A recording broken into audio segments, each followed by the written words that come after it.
Megasthenes Seleucus નિકેટરનો રાજદૂત હતો કે જે ચંદ્રગુપ્ત મૌર્યના શાસનકાળ દરમિયાન પાટલીપુત્રમાં રાજદૂત તરીકે આવેલો. મારા યુવાનો, મેગેસ્થનીસ મૌર્યકાલીન સમાજને વર્ગ આધારિત બતાવે છે. મારા ભાઈ બહેનો, એને વર્ણ વ્યવસ્થા ન દેખાણી. કેટલાક લોકો એવો આક્ષેપ નાખતા હોય છે કે ભારતમાં સામાજિક વ્યવસ્થા, જ્ઞાતિ વ્યવસ્થા અને વર્ણ વ્યવસ્થા હેઠળ નીચલા વર્ણો ઉપર ઘોર અત્યાચાર થયો છે. જો ખરેખર ઘોર અત્યાચાર થતો હોત તો મેગેસ્થનીસ એનો ઉલ્લેખ તો કરત જ ને. ઉલટાનું મેગેસ્થનીસ જે વર્ણન કરે છે, જો એને વર્ણ વ્યવસ્થાની ખબર નથી, એને વૈદિક ધર્મ કે બૌદ્ધ ધર્મના મૂલ્યોની ખબર નથી. એ જે જોઈ રહ્યો છે એ લખી રહ્યો છે, અને એ જ્યારે લખી રહ્યો છે ત્યારે વર્ણજનિત ભેદભાવ જેવી બાબત એને દેખાતી નથી. મારા છોકરાઓ, તો જે વાતો સમાજમાં સોશિયલ મીડિયામાં ફેલાઈ રહી છે એ બધી જ સાચી છે એવું તમે માનીને તમારા વિચારોનું ઘડતર ના કરશો. પ્રમાણિત ઓથેન્ટિક વિચાર હોય, સચ્ચાઈ પર આધારિત વિચાર હોય, ડેફિનેટલી કોઈ પણ ખરાબ બાબત હોય, સામાજિક વ્યવસ્થાની કે સારી બાબત હોય, આપણે તટસ્થ દ્રષ્ટિથી એનું મૂલ્યાંકન કરશું. પરંતુ કોઈ એવું અંગ્રેજોએ એવું ઠસાવી માર્યું કે અહીંયા તો તમે ગુલામ રહેવા જીવવા, ગુલામ રહીને જીવવા ટેવાયેલા છો, તમે માલિકની અંડર જ રહી શકો, તમારે ત્યાં તો અસ્પૃશ્ય ઉપર આમ થયું છે, તમારે ત્યાં નીચલા વર્ણો ઉપર આમ થયું છે.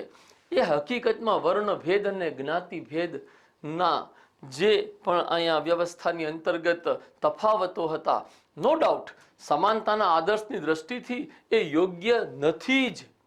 પરંતુ એનો અર્થ એ કે એ રીતના અમાનવીય અત્યાચાર કરાયો છે સતત અને સમગ્ર ઐતિહાસિક યુગમાં, એ વાતને માનવાના બહુ તર્ક મળતા નથી. અહીંયા હું મેગેસ્થનીસના જે વિચારો રજૂ કરી રહ્યો છું, મેગેસ્થનીસ વર્ણ વ્યવસ્થાનો ઉલ્લેખ કરતો નથી, પરંતુ ઉલટાનું સમાજને એ 7 વર્ગોમાં વિભાજિત દર્શાવે છે.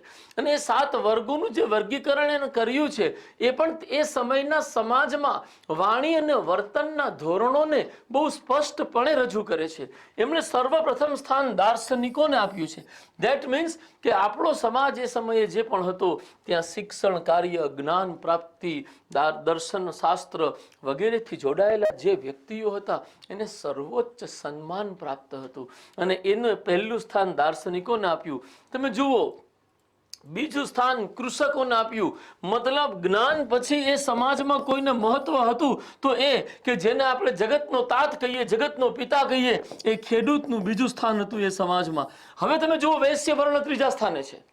વૈશ્ય વર્ણ ખેતીથી જોડાયેલ છે, શુદ્ર વર્ણ ખેતીથી જોડાયેલ છે, તો એનો અહીંયા બીજા ક્રમ તરીકે ઉલ્લેખ કેમ છે મેગેસ્થનીસના ઇન્ડિકામાં?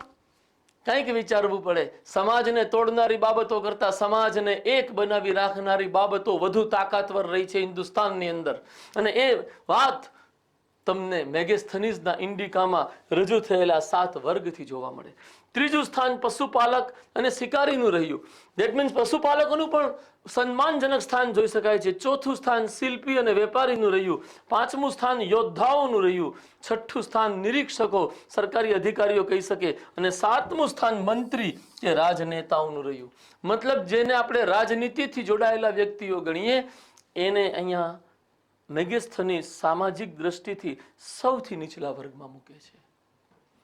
મેગેસ્થનીસનો આ વિચાર, મારા યુવાનો, તમે ધ્યાનમાં રાખજો. તમે ભારતીય સમાજને લઈને, તમે જ્ઞાતિ વ્યવસ્થાને લઈને વિચારોનું ઘડતર કરો, યુવાવસ્થામાં છો મારા બાળકો, તો તમે એવા જ્ઞાતિ ભેદ, જ્ઞાતિ અન્યાય અને જ્ઞાતિ વિરોધ, જ્ઞાતિ શત્રુતાના શિકાર ન થતા એક સર્વસમાવેશક અખિલ ભારતીય રાષ્ટ્રવાદી અભિગમથી જીવવાની કોશિશ કરજો.